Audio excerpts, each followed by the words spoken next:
Hello and welcome to Take on Tech. So much in store for you. Thank you for tuning in. We'll be bringing you a great conversation with Githaiga, where she'll be talking about cryptocurrency with one of the women who have been listed as key in Africa in cryptocurrency. But before that, we'll be keeping you up to date with tech news both locally and internationally. The hashtag to use is Take on Tech. My name is Stephanie Ayieta.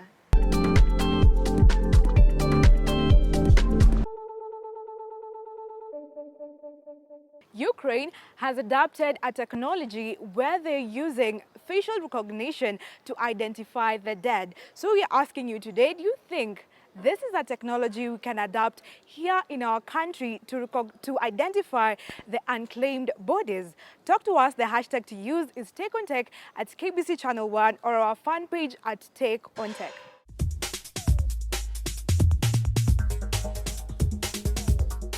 In our tech news, we'll be telling you more about Ukraine's adoption of the new technology to help identify the dead. And locally, ICT Master Plan 2022-2032 is out. So we'll be telling you about the 4 primary pillars anchoring it. This and much more in our tech news roundup. The government has revealed the ICT Master Plan 2022-2032 at the 4-day Connected Kenya 2022 summit held at Diani last week, led by ICT Authority. The mission of the decade-long master plan is to enhance the collaboration of the public and private sectors to form the development network of information systems and infrastructure. The plan also details ICT management and planning for education and training. It is anchored on 4 primary pillars that will be entrusted with the provisioning of digital services to Kenyans and businesses. The pillars are digital infrastructure, which has been designed for equitable access to national service through a pervasive national ICT infrastructure. The second pillar is digital government services, products and data management. This will see the provision of e-government information and services for improved productivity, efficiency, effectiveness, and governance in all sectors. It also considers technology-related products and services. Digital skills are also part of the plan. Lastly, the plan seeks to explore digital innovation, enterprise, and digital business. This will effectively enhance the innovation value chain to turn innovative ideas into sustainable businesses. Last month, controversial facial recognition company Clearview AI announced it had given its technology to the Ukrainian government. According to BBC, it is being used to identify both the living and the dead. The Ukrainian authorities have turned to the cutting-edge method to identify the dead at the crime scene. Clearview is perhaps the most famous and controversial facial recognition system in the world. The company has scraped billions of photos from social media companies like Facebook and Twitter to create an enormous database of what its CEO and founder calls a search engine of faces. Back in Kharkiv, Ukraine, authorities took a picture of a dead man's face, his head held up, his sunken eyes directed towards the camera. They snapped a picture and ran it through Clearview's database. The search returned several pictures of someone who looked very similar to the dead man. One picture had been taken on what looks like a hot day. The man was shirtless. He had a tattoo on his left shoulder. The design matched. They had a name. The company had faced a string of legal challenges. Facebook, YouTube, Google, and Twitter have sent cease and desist letters to Clearview to ask them to stop using pictures from their site. The UK's Information Commissioner's Office even fined the company for failing to inform people it was collecting photos of them. Now, its use by the Ukrainian government has raised questions over the implications of infusing this powerful technology into an active war.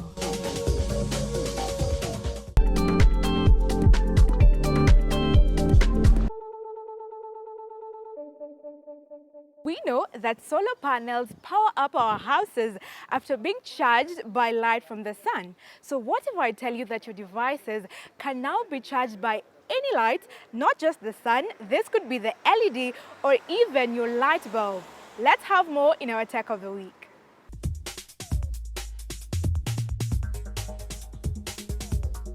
Solar cells printed with a custom nano ink are being made to any shape to charge certain devices under a range of lighting conditions. This is a way of making your gadgets greener by using sustainable energy, something a solar cell factory in Sweden is taking to the next level. They have a machine for printing custom nano ink onto solar panels, and they don't even need the sun to charge. This is different from other solar panels in that this particular one harvests all kind of light, not just the sun. The CEO Giovanni Fili describes the process as a sort of artificial photosynthesis, so it'll work under any lighting condition, for example LED and normal light bulbs. The CEO agrees that the extra efficiency means that the silver strips that usually run through the solar panels are no longer needed, hence freeing up new design ideas. And this actually allows them to have free-form printing. Therefore, they can print solar cells in different shapes.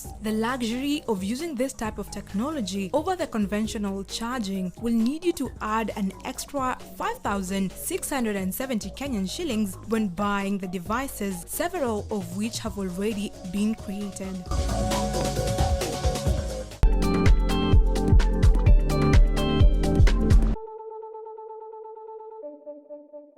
Coming up is an interview with Grace Githaiga together with her guest, Yaliwe Soko, who's one of the women who has been listed as key women in cryptocurrency in Africa. They'll be talking to us about cryptocurrency. Let's listen in. Thank you so much, Stephanie, for that introduction. You're watching the interview section of Take on Tech, a weekly program that comes to you via KBC Channel 1. It breaks down technological concepts and debates and brings them in an un-tech way, sometimes using experts, sometimes using examples. Now, in today's interview section, we are talking to Yaliwe Soko, all the way from Johannesburg, South Africa. And she's from the Celo Foundation, which is a blockchain platform. Welcome to the studio and welcome to Kenya. Thanks for having me. All right. Now, even before we go into, Yes. you know, because the topic today is on cryptocurrency and women. Absolutely. Before we go into that, I think you need to explain to the viewer in a very simplified form what blockchain is all about, because you own a blockchain platform. Okay, so I would say, and just to put it in simpler terms, I normally like to say a blockchain is a database, right? So it's a database just like any other. It's a ledger that records transactions, but also what it has brought about is just not an ordinary ledger. It is a database that brings value, right? So, and it has quite a number of use cases that are actually beneficial to humanity and mostly beneficial even to Africa. So, and I think you mentioned cryptocurrencies earlier on. So the cryptocurrency is, let me say, one of the first use cases of the blockchain technology. Okay. I think please go on now and just explain then what is cryptocurrency. You know, okay. When you speak of blockchain, cryptocurrency, yes. They all sound foreign. Absolutely. Them down so, in an tech way. Okay, so just in simple terms, blockchain is the platform. Cryptocurrency is the product or the use case, right? So without the blockchain, cryptocurrency cannot exist. And cryptocurrency is more of some form of digital asset, right?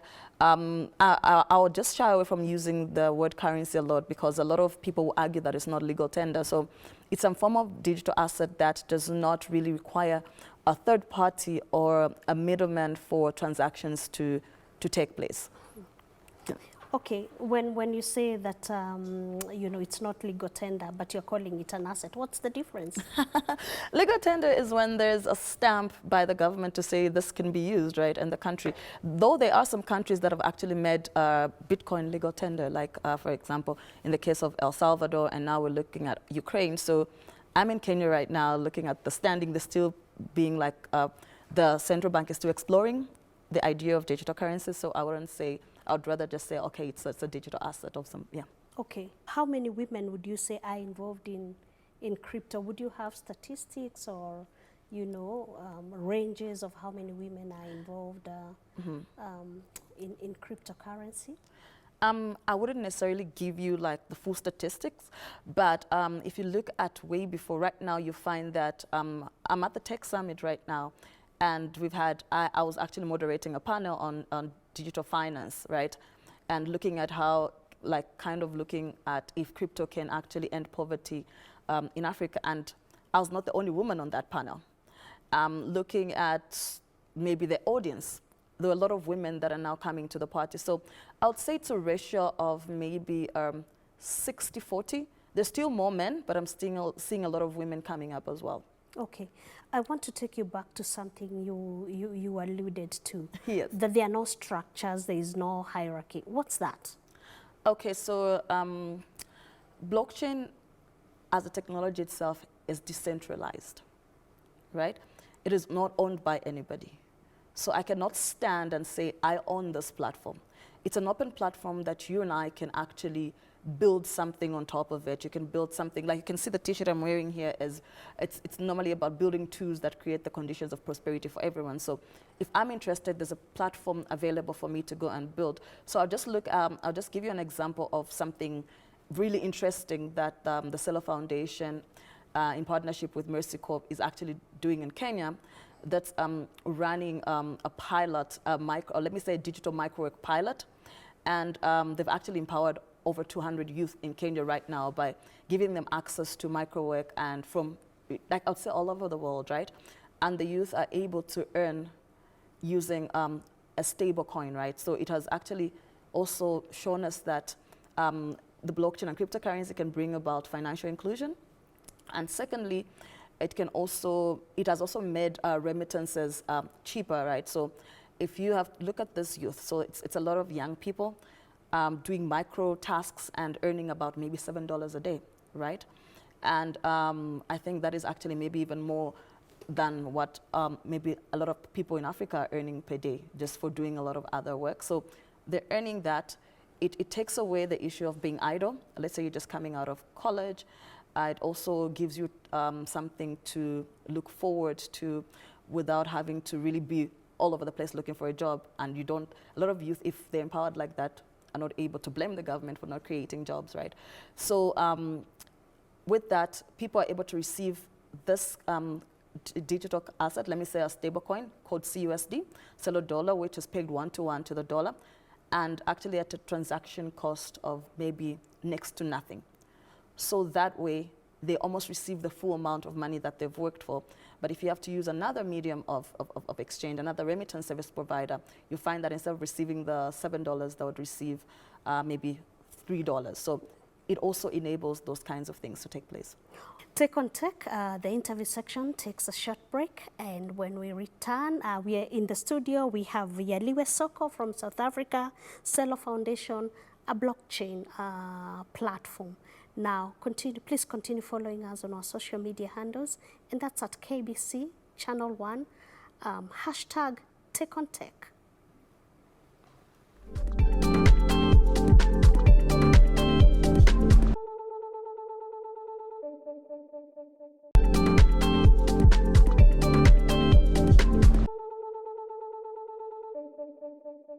Welcome back to the interview section of Take on Tech, and in today's program we are looking at the issue of cryptocurrency and women.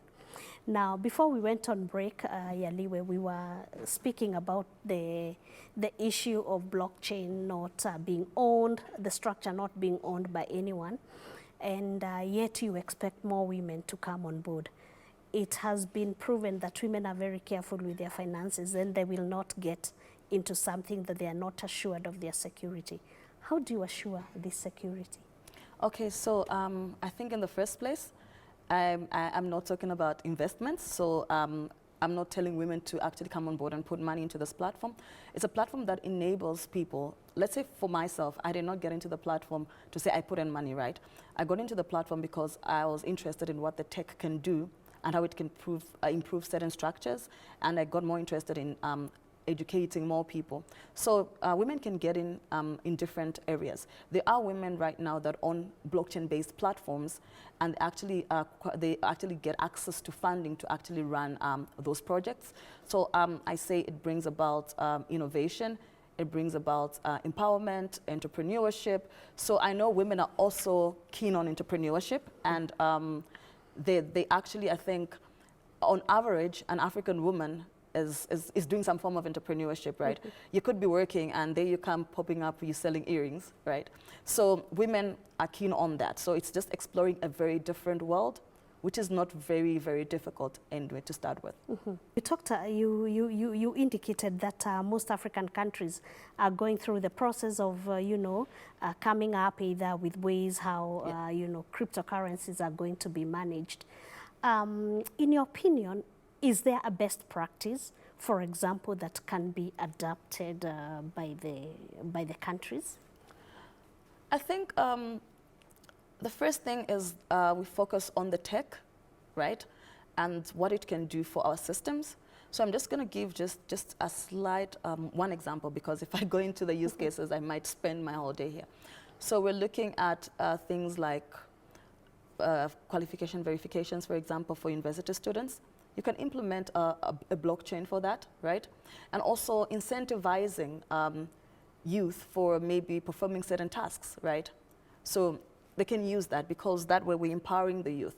We're not allowing the youth to wait for us to be able to give them jobs or for them to be looking for jobs. So I think that is one thing, to look at this technology from an angle where it can help empower nations, not from skepticism of saying this could be a scam, or looking at it as something that we should fear. Yeah. Okay. Now, you have been attending the Africa Tech Summit week. Yes. Yes. So what are some of the highlights, especially where cryptocurrency is concerned, and maybe the issue of gender? Okay, I think cryptocurrency has actually now become more use case focused and empowerment focused. That's what I picked up. And also being part of the DeFi, which is decentralized finance panel, for and really trying to address the issues of how cryptocurrency can help end poverty in Africa. I think that has been a highlight for me. And also just seeing the attendance, the enthusiasm, and also seeing how a lot of young people are actually ready to actually jump on the bandwagon. Yeah. All right. Any closing remarks? Okay, so I think firstly, visit our website, Celo.org, to see some of the amazing projects that the Celo Foundation team and the African teams have actually been doing. There's Kotani Pay here in Nairobi doing amazing things. So look at that, and do not really shy away from blockchain and crypto. I'm not saying get involved and invest money, but explore. You might never know what you come across. Okay, sorry. I know I have told you to close, but this one I have to ask. Okay. How do you involve ordinary women in cryptocurrencies? Is there any initiative that brings on board or involves or endeavors to get ordinary women? And ordinary, I mean like, women in the markets, women, like you said, selling earrings or doing small businesses. No, absolutely. So I think firstly, it has to be educational, because they can't just jump on. So I'm actually part of the United Africa Blockchain Association, and they do a United Africa Women in Blockchain and AI initiative, where they bring all the women, sensitizing them and showing them the possibilities, and also introducing them to some work that they can do and how they can get involved. So education has been that driver for a lot of women. So we need to first get to them and educate them. Okay. Yeah. So you don't have like local initiatives? So local initiatives here in Kenya, not yet, but working on that definitely. All right. So thank you very much for gracing Take on Tech, the interview section. And we wish you the very best as you go back home. That's it for us on our interview section of Take on Tech. In today's interview section, we were looking at the topic of cryptocurrency and women. And in the studio, we had Yeliwe Soko from South Africa, who is here to attend the Africa Tech Summit and owns a blockchain platform. Please continue following us on our social media handles, and that's at KBC Channel 1. My name is Grace Githaiga.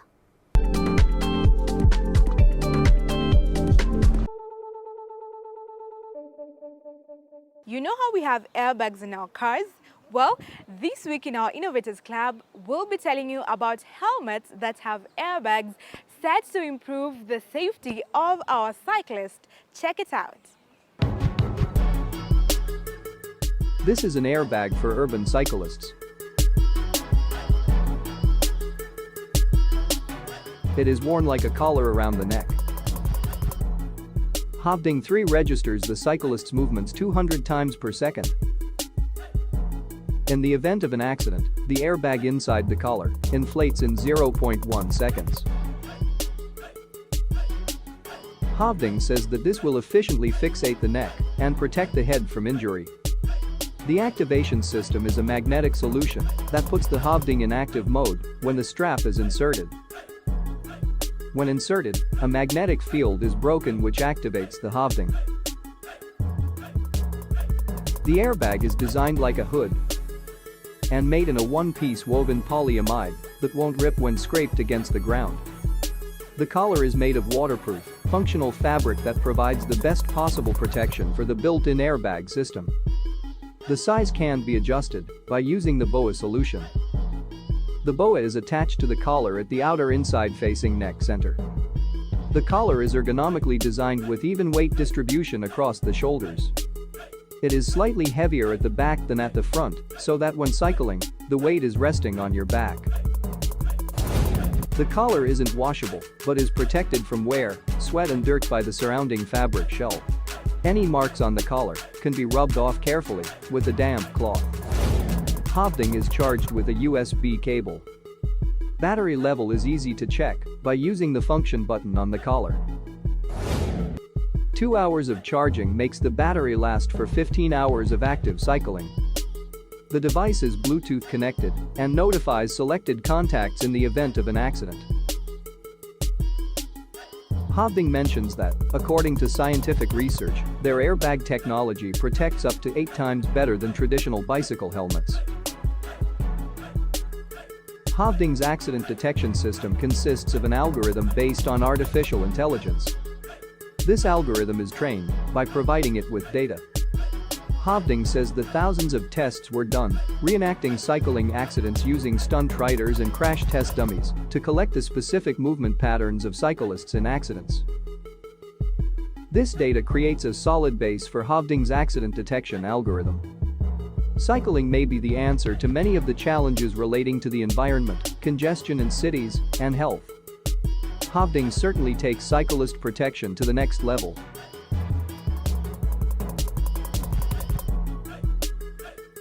You can get your own Hovding 3 for €349, about US $415.